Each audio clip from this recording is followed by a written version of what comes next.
నమస్తే, నా పేరు రమేష్ కడారి, హైకోర్టు అడ్వకేట్, హైదరాబాద్, తెలంగాణ. వక్ఫ్ బోర్డ్, ఈ వక్ఫ్ బోర్డ్ అనే పేరు ఈరోజు చాలా సొసైటీలో మన యొక్క భారతదేశంలో పేరు చాలా వినబడుతుంది. దీనికి కారణాలు ఏంటి? సో వక్ఫ్ బోర్డ్ అంటే ఏమిటి? వక్ఫ్ బోర్డు యొక్క ఉన్న పరిమితులు ఏమిటి? వక్ఫ్ బోర్డుకు ఉన్న భూములు ఎన్ని? వక్ఫ్ బోర్డు ఈరోజు ఇంతగానం పేరు రావడానికి గల డిస్కషన్లోకి రావడం గల కారణాలు ఏంటో మనం ఈరోజు తెలుసుకుందాం. సో వక్ఫ్ బోర్డ్ అంటే దానంగా ఇవ్వబడ్డటువంటి భూమి.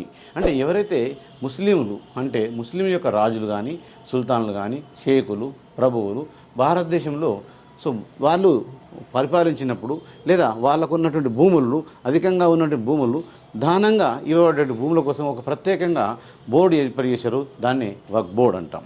హిందువులు వాళ్ళ యొక్క దేవాలయాన్ని కాపాడు కోసం ఒక బోర్డు ఏర్పాటు చేశారు. దాన్ని ఎండోమెంట్ అంటాం. అలాగే ఈ యొక్క వక్ఫ్ బోర్డు ఒక పరిమితులు ఏ విధంగా ఉండేటివి. ఇది భారతదేశానికి స్వాతంత్రం వచ్చినప్పుడు 1948లోనే ఈ యొక్క వక్ఫ్ బోర్డు ఏర్పడ్డది. అప్పుడు ఆ వక్ఫ్ బోర్డు అనేది ఒక చోట ఉంటే సరిపోదనే ఉద్దేశంతో ఎన్ని రాష్ట్రాలు ఉన్నాయో అన్ని రాష్ట్రాలకు ఒక్కొక్క వక్ఫ్ బోర్డు చొప్పున ఏర్పాటు చేయడం జరిగింది.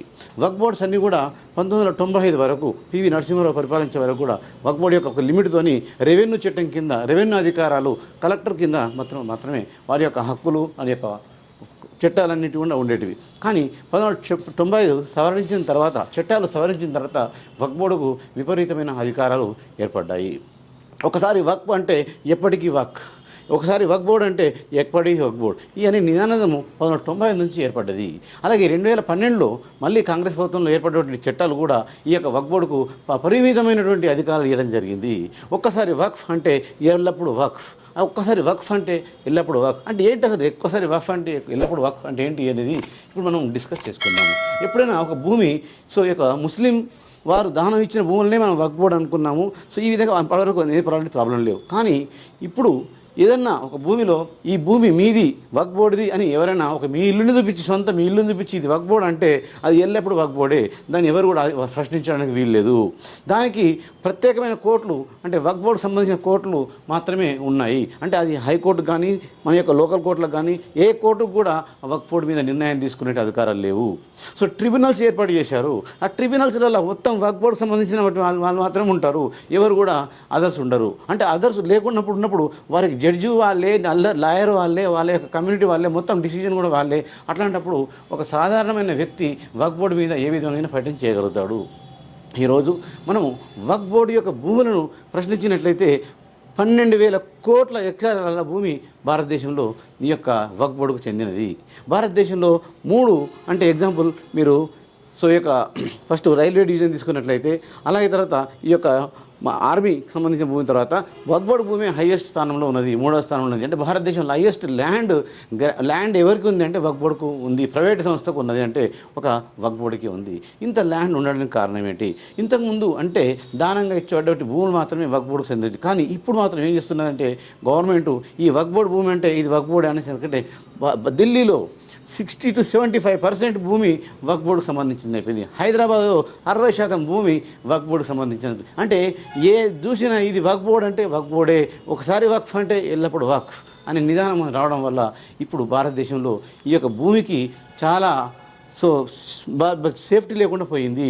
సో కాబట్టి నా దగ్గర ఉన్నటువంటి ఒక క్లయింట్ రజనీకాంత్ అనేటువంటి ఒక క్లయింట్ ఉన్నాడు. అతను 7.5 ఎకరాల భూమి ఈ యొక్క ఘట్కేశ్వర్లో ఉంది. అతను ఆ ల్యాండ్లో వ్యవసాయం చేసుకుంటున్నాడు. కానీ 2012 సంవత్సరం నుంచి వక్ఫ్ బోర్డు వచ్చింది అంటారు. అంటే 2012 సంవత్సరం, మరి ఇన్ని సంవత్సరాలు లేని 2012 నుంచి వక్ఫ్ బోర్డు ఎలా వచ్చింది? అతను ఇప్పుడు అక్కడికి వెళ్ళడానికి లేదు, అతను పంట పెట్టడానికి లేదు, ఆ ల్యాండ్ వక్ఫ్ బోర్డు కింద ఉన్నది, అమ్మడానికి కూడా లేకుండా పోయింది.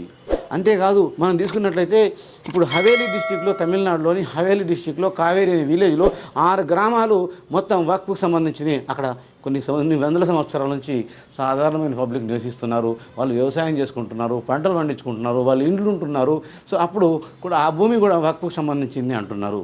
అలాగే దేవాదాయ శాఖకు సంబంధించిన దేవాలయ భూములు కూడా వక్ఫ్కు సంబంధించినవి అంటున్నారు. అంటే భారతదేశంలో 1500 సంవత్సరాల క్రితం ఏర్పడినటువంటి కొన్ని మందిరాలు ఇప్పుడు కూడా వక్ఫ్ బోర్డు అంటాం. వక్ఫ్ బోర్డు ఏర్పడి ఎన్ని సంవత్సరాలు అయింది? వక్ఫ్ బోర్డుకి ఇంతకుముందు లేని ఆస్తులు ఇప్పుడు ఎట్లా వచ్చినాయి? ఒకసారి వక్ఫ్ అంటే ఎప్పటికి వక్ఫ్ అయితే ఈ భారతదేశంలో ఉన్న భూమి ఏం కావాలి అనే ప్రశ్నలు ప్రతి ఒక్క సాధారణమైన పబ్లిక్లో ఏర్పడుతున్నాయి. కానీ ఈ యొక్క వక్ఫ్ బోర్డుతోని భూములతోని ఓన్లీ ముస్లిమ్స్ అందరూ బాగుపడుతున్నారా? అసలు వక్ఫ్ యొక్క భూమి యొక్క ఉద్దేశం ఏంటిదంటే, వక్ఫ్ ఏదైతే భూమి ఉంటుందో ఆ భూమి ద్వారా వచ్చినటువంటి సంపాదన ముస్లిం పేద పేదవారికి, ముస్లింలకు సంబంధించిన పేదవారికి, లేదా వివాహాలు జరగని వివాహాలు చేయడానికి, వృద్ధులకు వాళ్ళ యొక్క బెనిఫిట్స్ కోసము, సో వాళ్ళ కోసం మాత్రమే ఈ యొక్క భూముల యొక్క వచ్చినటువంటి ఆదాయము ఏర్పాటు చేయాలి. కానీ ఈ వక్ఫ్ భూముల పేరిట ఎవరైతే ముస్లింలలో కూడా తిమింగలాలు ఉన్నారో, పెద్ద పెద్ద వాళ్ళు ఆ యొక్క భూముల యొక్క ఆదాయం చేసుకుంటూ దాన్ని యొక్క నడుపుకుంటూ వాళ్ళే దీని యొక్క వక్ఫ్ బోర్డులో సంచలనంగా సంపాదించుకుంటున్నారు. అందుకనే ఇప్పుడు మనం చూసుకున్నట్లయితే ఢిల్లీలో ఉన్నటువంటి భూమిలో ఒక ఎమ్మెల్యే కూడా అతని యొక్క నిందితుడిగా ఉన్నాడు. అంటే వక్ఫ్ బోర్డు యొక్క బెనిఫిట్స్ ముస్లింలకు జరుగుతలేవు. వక్ఫ్ బోర్డు యొక్క భూములు హిందువుల భూములు ఆక్రమించబడుతున్నాయి, భూములు కూడా ఆక్రమించబడుతున్నాయి, దేవాలయ భూములు ఆక్రమించబడుతున్నాయి, గ్రామాలు కూడా ఆక్రమించబడుతున్నాయి. అందుకనే ఇప్పుడు రీసెంట్లీ బీజేపీ ప్రభుత్వము, అంటే ఇప్పుడున్న ప్రభుత్వము వక్ఫ్ బోర్డు మీద ఒక సవరణ, అమెండ్మెంట్ కోసము ప్రయత్నిస్తుంది. దీన్ని అమెండ్మెంట్ని వ్యతిరేకించడానికి కొన్ని పార్టీలు ప్రత్యేకంగా అమెండ్మెంట్ చేస్తున్నాయి. కానీ ఈ అమెండ్మెంట్ని వ్యతిరేకించడం వల్ల ఎవరికి లాభము? కొన్ని సంవత్సరాల తర్వాత వక్ఫ్ అంటే మొత్తం వక్ఫ్ అన్నప్పుడు ఈ భూములన్నీ కూడా ఏ వక్ఫ్ కోసం వెళ్ళిపోతే సాధారణ ప్రజలు ఎక్కడ నివసించాలి? ప్రభుత్వంకు భూములు లేకుంటే ప్రభుత్వం ప్రభుత్వ సంస్థలు ఎక్కడ నిలిపించాలి? అంటే ప్రభుత్వానికి సెక్యూరిటీ లేదు, ప్రైవేట్ వ్యక్తులకు సెక్యూరిటీ లేదు, ఎవరికి కూడా సెక్యూరిటీ లేదు. ఒక వక్ఫేనా అనే ఉద్దేశంతోనే సవరణ బిల్లు ఏర్పడ్డది. ఈ సవరణ బిల్లుకు మనం చేతనైనంత వరకు ప్రతి ఒక్క వ్యక్తి సపోర్ట్ చేయాలి. హిందువులే కాదు, ముస్లిమ్స్ కూడా సపోర్ట్ చేయాలని నేను అంటాను. ఎందుకంటే ముస్లింల సాధారణమైన పబ్లిక్లకు ఎలాంటి లాభం లేదు ఈ వక్ఫ్ బోర్డు యొక్క బెనిఫిట్తోని. ఓన్లీ ముస్లిం అనేటువంటి ఒక ట్యాగ్ పెట్టుకొని ముస్లిం యొక్క పబ్లిక్ని గ్యాదరింగ్ చేయడం కోసం మాత్రమే మనం ముస్లిమ్స్ మనకు భూములు ఉండాలని అంటున్నారు. కానీ ఆ భూముల వల్ల నీకు వచ్చిన లాభం ఏంటి? నీకు లాభం ఏమైనా చేకూరుతున్నారా? ఆ లాభం ఎవరు సంపాదించుకుంటున్నాడు, ఎవరు తింటున్నాడు అని మనం కూడా ఆలోచించాలి. అంటే దేశం సుభిక్షంగా ఉన్నప్పుడైతే పబ్లిక్ అంతా సుభిక్షంగా ఉంటారు. దేశం సుభిక్షం లేనప్పుడు పబ్లిక్ అంతా కూడా సుభిక్షంగా ఉండరు. అంటే ఈవెన్ ముస్లిం దేశాలలో కూడా వక్ఫ్ బోర్డు లేదు. సో కానీ హిందూ దేశంలో, భారతదేశంలో వక్ఫ్ బోర్డు ఉంది అంటే, ముస్లింకు వక్ఫ్ బోర్డు ఉంది అంటే, హిందూ దేశంలో వక్ఫ్ బోర్డు ఉన్నది అంటే ఎంత ప్రయారిటీ ఇస్తున్నది ప్రభుత్వము. కాబట్టి మనం ఎంతవరకు తినగలుగుతామో అంతవరకు తీసుకోవాలి. ఇంకా తీసుకున్నట్లయితే దాని మీద విపరీతమైనటువంటి పరిణామాలు ఏర్పడతాయి. కాబట్టి వక్ఫ్ బోర్డుని నియంత్రించడం అనేది ప్రతి ఒక్కరి బాధ్యత.